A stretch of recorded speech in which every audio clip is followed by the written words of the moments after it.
Hi guys, welcome back to my channel. चलिए कहानी आगे बढ़ाते हैं। जान ने कहा, क्या तुम ये सब पहले से ही प्लान कर रहे थे? तुम्हारे पास ये शादी का सर्टिफिकेट कहाँ से आया? ईपू ने अपना सिर खुजाते हुए कहा कि दरअसल मैं 2 महीने पहले से ही इसकी तैयारी कर रहा था। अगर तुम ढंग से ढूंढोगे तो तुम्हें ये कॉपी हर जगह मिल जाएगी। ऐसी एक कॉपी तुम्हारे घर में है, एक मेरे ऑफिस में और एक इस घर में है।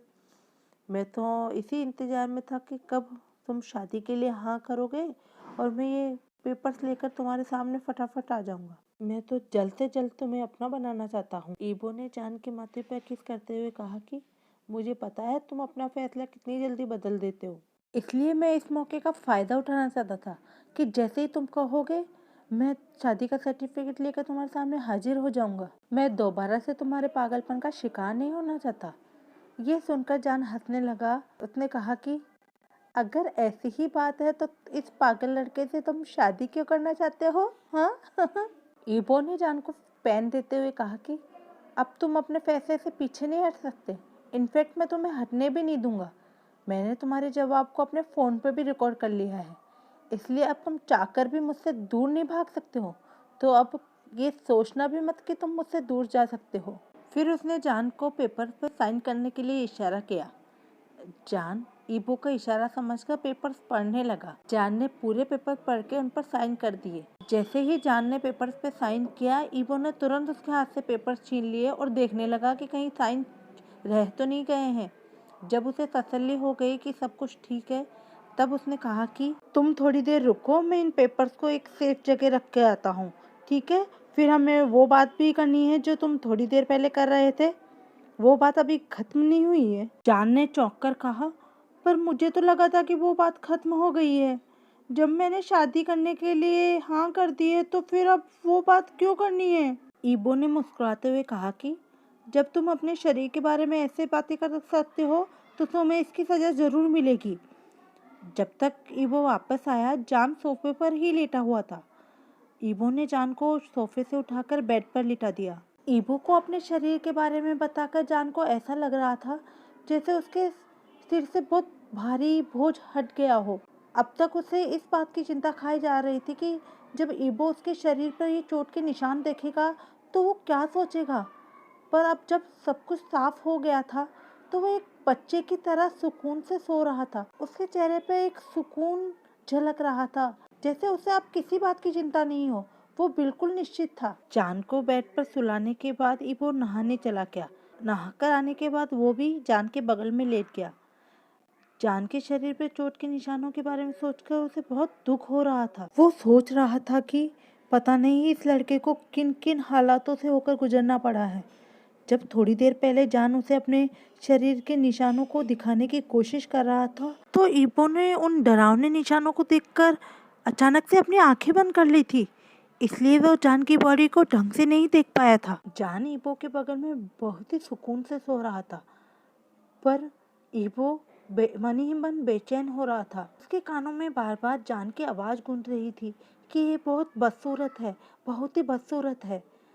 तभी ईबो ने मन ही मन सोचा, चलो देखते हैं जान मुझसे शादी के लिए क्यों मना कर रहा था। वो जान के शरीर से कंबल हटाकर उसके चोटों के निशान को देखने लगा। जैसे ही उसकी नज़र जान के पेट पर गई तो उसने देखा कि उसके पेट पर करीब 4 या 5 बहुत ही बड़े अजीब अजीब से निशान थे। एबो मन ही मन सोचने लगा कि शायद यहाँ बार बार ऑपरेशन किया गया है, और एक बड़े से निशान को देखकर वो सोचने लगा कि शायद जान को एक गोली भी लगी थी। तभी उसे याद आया कि जान उसकी पीठ पर भी एक निशान के बारे में बात कर रहा था। जैसे ही उसने उसकी पीठ पर देखा तो उसकी रूह कांप गई। उसकी आंखों से आंसू आ गए। अब वो भी जान के दर्द को महसूस कर पा रहा था। उसकी रीढ़ की हड्डी के पास बहुत ही बड़े बड़े टाँकों का लंबा सा निशान था। उसे देखकर ऐसा लग रहा था जैसे गोली उसके शरीर के आर पार चली गई हो। और भी बहुत छोटे बड़े निशान थे। उसकी बॉडी को देखकर ऐसा लग रहा था जैसे वो कोई जंग का मैदान हो और बहुत सारे सिपाहियों ने वहां पर अपनी बलि दी हो। एबो ने जान से तो कह दिया था कि उसे इन निशानों से कोई प्रॉब्लम नहीं है, पर वो जब भी इन निशानों को देखता था उसकी आंखों में दर्द और गुस्सा साफ साफ दिखाई देता था। उसे कुछ भी समझ में नहीं आ रहा था। फिर वो अचानक ही उसकी पीठ पर लगे बड़े से निशान को अपने हाथों से छूने लगा। उसके छूने से जान अचानक से ही नींदों में चौंक गया। उसने अपना हाथ उसके बदन से हटा लिया और उसे वापस कंबल में अच्छे से लपेट दिया। उसे लगा था कि उसके शरीर पे चोट के छोटे मोटे निशान होंगे, पर ये तो उसकी सोच से भी कहीं बाहर था। पता नहीं उन दरिंदों ने इसके साथ क्या क्या किया था। गुस्से से इवो का खून खोल रहा था। वो मन ही मन लियांग खानदान के बारे में सोचने लगा। वो सोचने लगा कि वो उन लोगों को किस तरह से सजा दे ताकि उन्हें भी उसी दर्द का एहसास हो जिस दर्द का एहसास उन्होंने जान को दिया था। गुस्से से इवो का चेहरा बिल्कुल लाल हो गया था, पर पता नहीं कैसे जान को एहसास हो गया था कि इवो के साथ कोई प्रॉब्लम है। इसलिए वो पलट कर उसके पास आ गया और नींदों में ही उसके सर को सहलाने लगा और कहने लगा, love you Ivo, love you so much. जान की आवाज़ सुनकर इवो अचानक से होश में आ गया। उसने भी अब जान को अपनी बाहों में भर लिया और कहा कि I am sorry baby, I am really sorry. मुझे नहीं पता था कि आज तक तुम इतना सब कुछ सहते हुए आए हो। अगर मैं तुम्हारी जगह होता तो कब का हिम्मत हार चुका होता। मेरी ज़िंदगी में जिंदा आने के लिए मैं तहे दिल से तुम्हारा शुक्रिया अदा करता हूँ जान। और मैं तुमसे आज वादा करता हूँ कि हम लोग मिलकर उन दरिंदों को एक एक करके ढूंढ निकालेंगे और उनके किए की सजा उनको जरूर देंगे, जरूर। अगली सुबह उठते ही जान चारों तरफ देखने लगा। दरअसल ये कमरा झील के नीचे बना हुआ था, इसलिए सूरज की रोशनी यहाँ आसानी से पहुँच रही थी। पूरा कमरा हीरे की तरह जगमगा रहा था। ऐसा लग रहा था जैसे जान मछलियों के बीच बैठा हो। इस सुंदरता से वो इतना मोहित हो गया था कि उसे पता भी नहीं चला कि इबो उसके ही बगल में सो रहा है। तभी अचानक इबो ने कहा कि हम आज के बाद इस बेडरूम में नहीं सोएंगे। जान ने चौंक कर पूछा, क्यों? इबो ने मुस्कुराते हुए कहा कि सुबह सुबह उठते ही तुम्हें मेरी तरफ देखना चाहिए और तुम हो कि इन मछलियों की तरफ देख रहे हो। कहीं ऐसा तो नहीं है कि तुम भूल ही गए हो कि मैं भी तुम्हारे बगल में सो रहा हूँ? जान ने हंसते हुए कहा कि ऐसी बात नहीं है इबो। अब ये जगह इतनी खूबसूरत है तो मेरी नज़र उड़ते ही इनकी तरफ ही जाएगी ना। इबो ने जान के माथे पर किस करते हुए कहा, अच्छा, और मेरी ब्यूटी का क्या? तुम्हें एक बार पलटकर मेरी तरफ भी देखना चाहिए था ना। जान ने मुस्कुराते हुए कहा कि ठीक है, आज के बाद मैं उठते ही सबसे पहले तुम्हारे चेहरे की तरफ देखूंगा। अब तो खुश हो ना तुम? इबो ने जान के होठों को चूमते हुए कहा कि थैंक यू माय लव। अब तुम मुझे थैंक यू क्यों बोल रहे हो?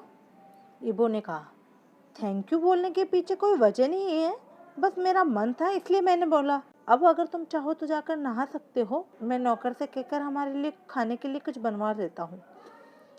जान ने कहा, नहीं, अभी मेरा मन नहीं है, प्लीज़ थोड़ी देर तुम ऐसे ही मेरे साथ रहो। और ये कहकर जान इबो की बाहों में ही रेस्ट करने लगा। इबो भी जान के बालों को सहलाने लगा। उसकी नज़र बार बार जान के होठों की तरफ जा रही थी, पर वो कोई गलती नहीं करना चाहता था। वो सोच रहा था कि पहले ही जान ने बहुत सारे दर्द झेले हैं, वो उसे और किसी तरह से चोट नहीं पहुंचाना चाहता था। थोड़ी देर बाद इबो उठकर बाथरूम में चला गया।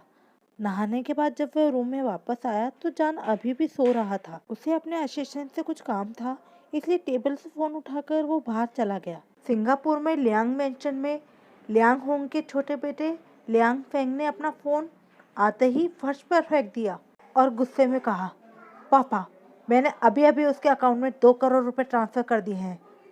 जब हमें इन्फिनिटी सॉफ्टवेयर से कोई कमाई नहीं हो रही है तो अब हम क्यों उसे पैसे दे रहे हैं? आपको बिना वजह हमारे पैसे उसे देने की क्या जरूरत है? मुझे बहुत गुस्सा आ रहा है।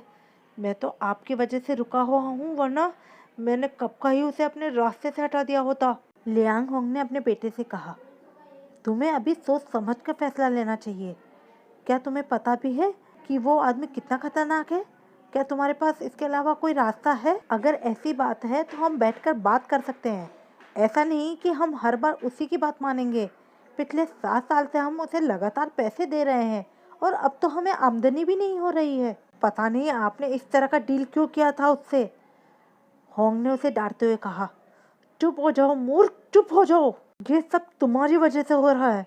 मैंने तुमसे कितनी बार कहा था कि अपने गुस्से को कंट्रोल में रखा करो और कुछ भी बोलने से पहले कम से कम 4 बार सोच लिया करो।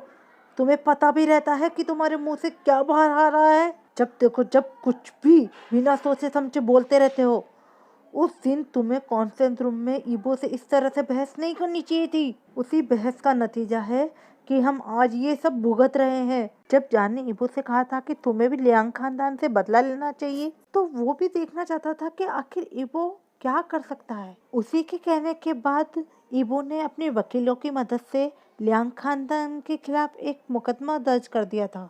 उसने लियांग बायो और लियांग होंग को मुख्य आरोपी बनाया था। मुकदमे में ये भी लिखा हुआ था कि उन दोनों ने वांग ग्रुप और उनके बीच के कॉन्ट्रैक्ट में बहुत सारे नियमों का उल्लंघन किया है और ये लोग झूठ बोलकर हमारी कंपनी से पैसे ऐंठ रहे हैं। उसमें ये भी लिखा था कि हमने कितनी बार लियांग बाओ को बुलाया कि वो आकर कंपनी में सॉफ्टवेयर पर काम करे, पर वो एक बार भी कंपनी में नहीं आई। इसलिए सॉफ्टवेयर को बाजार में फिर से लॉन्च करने के लिए जितना भी खर्चा आएगा वो लियांग खानदान देगा।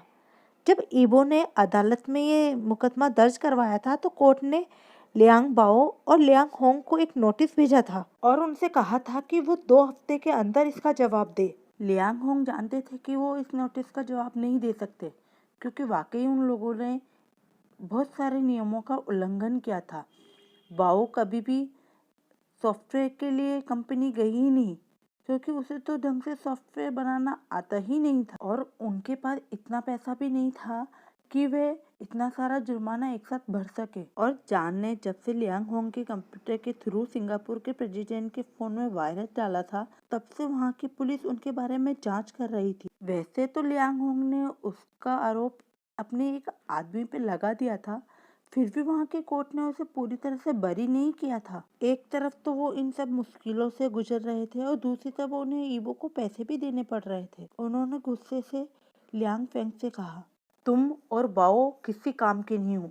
एक को अपने गुस्से पे कंट्रोल नहीं है और एक को एक छोटा सा सॉफ्टवेयर भी बनाना नहीं आता। मैंने उसे इतना सारा पैसा खर्च करके पढ़ाया और उसे एक छोटा सा काम भी नहीं आता। जब लियांग होंग अपने छोटे बेटे फेंग पर चिल्ला रहे थे, तब बाओ दरवाजे के पास से गुजर रही थी। अपने पापा की आवाज़ सुनकर वो चुपके से दरवाजे के पास आकर खड़ी हो गई। जब उसने सुना कि उसके पापा उसकी बुराई कर रहे हैं, तो वो गुस्से में अपने कमरे की तरफ चली गई। गुस्से में वो अपने कमरे का सामान इधर उधर फेंकने लगी। वो गुस्से में चिल्लाने लगी, ऐसा नहीं है कि मैं कुछ काम नहीं कर सकती, पर उस वी ने मेरी जिंदगी खराब कर दी है। यहाँ से जाने से पहले उसने मेरे घर को तहस नहस कर दिया। पता नहीं वो क्या चाहता था। खैर जो भी हो, मिली तो उसे मौत ही है ना, कोई ऐसी वैसी नहीं, बहुत दर्दनाक मौत मिली थी उसे। अब नरक में बैठकर रो रहा होगा कहीं। इतना कहकर बाहो पागलों की तरह हंसने लगी। बाहू की आवाज़ सुनकर उसकी मम्मी उसके कमरे में आ गई। उन्होंने पूछा, क्या हुआ मेरी बच्ची, तुम ठीक तो हो ना? तुम्हें कहीं चोट तो नहीं लगी है ना? अपनी मम्मी को देखते ही बाहू उनसे गले लगकर रोने लगी और रोते रोते कहती है कि मम्मी, उस वी ने मेरी जिंदगी खराब कर दी और मरने के बाद भी बार बार मेरी जिंदगी में वापस आ रहा है। जब वो जिंदा था तब विक्रम अंकल ने अपने सारी प्रॉपर्टी उसके नाम कर दी थी। उन्होंने एक बार भी मेरे बारे में नहीं सोचा। अब वो शैतान मर गया है तो भी अपना सॉफ्टवेयर मेरे साथ छोड़ गया। उस इन्फिनिटी सॉफ्टवेयर के लिए पापा मेरे ऊपर गुस्सा कर रहे हैं। मैंने तो उसमें बहुत सारा काम भी कर दिया है। उसे पूरा करने के लिए मुझे थोड़ा बहुत और समय चाहिए। पर असल में बाओ अपनी मम्मी से झूठ बोल रही थी। उसे तो इन्फिनिटी सॉफ्टवेयर के बारे में जरा सी भी जानकारी नहीं थी। उसकी मम्मी ने कहा, मैं जानती हूँ बेटी, वो शैतान मरने के बाद नरक में कहीं सड़ रहा होगा, इसलिए तुम दुखी मत हो। बाओ ने कहा, असल में वो वी ना एक बहुत बड़ा मूर्ख लड़का था। उसने इस सॉफ्टवेयर में पता नहीं क्या क्या डाल दिया है, इसलिए मुझे उसकी तरह सोचना पड़ रहा है। वी का नाम सुनकर बाहू की मम्मी को दोबारा गुस्सा आ गया। उन्होंने कहा कि हाँ मेरी बेटी, मैं जानती हूँ तुम्हें उस मुंह की तरह सोचना पड़ रहा होगा। वो हमारे घर में पला बड़ा था, पर उसने आज तक हमें कभी थैंक यू नहीं कहा। उस जैसा मतलबी इंसान मैंने आज तक नहीं देखा। और जब बदले में कुछ देने की बारी आई तो वो घर छोड़कर भाग गया। अच्छा हुआ कि वो मर गया। बाऊ ने कहा, उसकी वजह से पापा मुझे बेवकूफ समझते हैं। उसकी मम्मी ने कहा, मेरे पास एक नया आइडिया है, उससे तुम पापा को खुश भी कर सकती हो और इन्फिनिटी सॉफ्टवेयर से तुम्हें छुटकारा भी मिल जाएगा। बाऊ ने कहा, आप क्या कहना चाहते हो मम्मी? उसकी मम्मी ने जवाब दिया, मैंने सुना है कि मार्केट में एक नया सॉफ्टवेयर आया है। जहाँ तक मैंने सुना है उसका नाम फ्यूरस है और तुम भी उसके जैसा ही कोई सॉफ्टवेयर बना सकती हो। ये सुनकर बाऊ हंसने लगी और कहा कि मम्मी, मैं आपकी बात समझती हूँ, पर कहीं आप ज़्यादा तो नहीं बोल रही हैं ना? मैंने उस सॉफ्टवेयर को चेक किया था और मुझे तो लगता है कि उस सॉफ्टवेयर को बहुत ही बड़े जीनियस आदमी ने बनाया है, या नहीं तो बहुत सारे जीनियस लोगों ने मिलकर बनाया है। मुझे वहां तक पहुंचने में अभी बहुत टाइम लगेगा, इसलिए मुझे नहीं लगता कि मैं उस जैसा कुछ बना पाऊंगी। उसकी मम्मी ने कहा, अच्छा चलो, मैं तुम्हें एक जरूरी बात बताना तो भूल ही गई। ये बात पक्की हो गई है कि इस बार वर्ल्ड बिजनेस कॉन्फ्रेंस सिंगापुर में होगा। ये सुनकर पाओ खुशी के मारे उछलने लगी और कहा कि क्या आप सच कह रही हैं माँ? क्योंकि मैंने तो सुना था इलेक्शन की वजह से ये कॉन्फ्रेंस कैंसिल हो गई है। नहीं नहीं, ऐसा नहीं है। सिंगापुर के राष्ट्रपति ज़्यादा से ज़्यादा पैसा बाहर से अपने देश में लाना चाहते हैं और अगर ऐसा हो जाता है तो उन्हें इलेक्शन जीतने में मदद मिलेगी। मेरी सहेली ने मुझे बताया है कि इस बार कॉन्फ्रेंस का मुद्दा नौजवान बिजनेसमैन है। उन लोगों को खासकर यहाँ पर बुलाया जाएगा। ये सुनकर बाऊ मुस्कुराने लगी और कहा कि इसका मतलब ईबो भी वहाँ पर आएगा मॉम? बाऊ की मम्मी जानती थी कि बाऊ ईबो को पसंद करती है। जब से वो उसे कॉलेज में मिली थी वो बस उसी के बारे में सोचती रहती थी, बातें करती रहती थी। और ये सोचकर उसकी मम्मी यानी कि मिसेस लियांग मन ही मन खुश होती रहती थी और ये सोचती थी कि अगर मेरी बेटी ईबो से शादी कर लेगी तो हमारी सारी प्रॉब्लम्स का सलूशन मिल जाएगा। जब लियांग होंग और ईबो के पापा वांग हेन इन्फिनिटी सॉफ्टवेयर को लेकर डील कर रहे थे, तभी उन्होंने इस बारे में अपनी पत्नी से बात की थी कि अगर हम अपनी बेटी की शादी वांग हेन के बेटे ईबो से करवा दे तो हमारा बहुत ज्यादा फायदा हो सकता है। इसलिए उन लोगों ने उन्हें बताया था कि ये सॉफ्टवेयर उनकी बेटी ने बनाया है, ताकि उन लोगों को विश्वास हो जाए कि उनकी बेटी बहुत ज्यादा होशियार है। और यही बात अब उनके लिए परेशानी का सबक बन गई थी, क्योंकि लाख कोशिशों के बाद भी बाओ समझ नहीं पा रही थी कि ये सॉफ्टवेयर में आखिर क्या है। उसे कितनी बार वांग ग्रुप के हेडक्वार्टर में बुलाया गया था, पर वो कभी भी वहां नहीं गई, क्योंकि उसे पता ही नहीं था कि सॉफ्टवेयर के साथ काम कैसे किया जाता है या उस सॉफ्टवेयर के साथ काम कैसे करना है। उन लोगों को तो ये डर था कि अगर वांग ग्रुप को जरा से भी इस बात की भनक लग गई कि इस सॉफ्टवेयर को उनकी बेटी ने नहीं बनाया है तो उनकी चोरी पकड़ी जाएगी, तो पूरी बिजनेस इंडस्ट्री में उनका नाम खराब हो जाएगा।